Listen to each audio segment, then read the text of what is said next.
हमर सोलह सिंगार किन दन पिया जाके पटना बाजार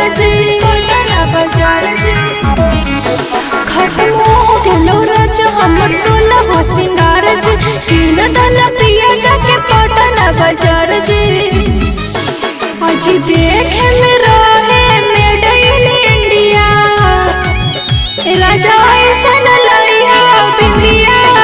जे उड़ा दे गोतनिया के निंदिया सैया ऐसन लइहा बिंदिया जे उड़ा दे गोतनिया के निंदिया सैया ऐसन लइहा बिंदिया सैया ऐसन लइहा बिंदिया जे उड़ा दे गोतनिया के निंदिया जे उड़ा दे गोतनिया के निंदिया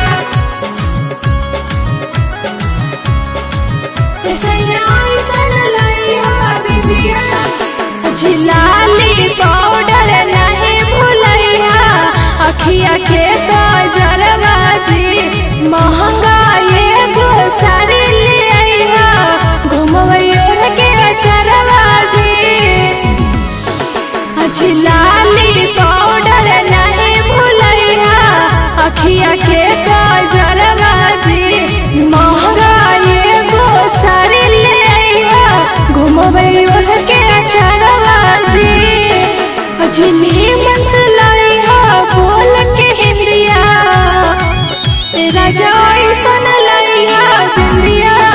जे उड़ा दे गोतनिया के निंदिया सैया ऐसन लइहा बिंदिया जे उड़ा दे गोतनिया के निंदिया सैया ऐसन लइहा बिंदिया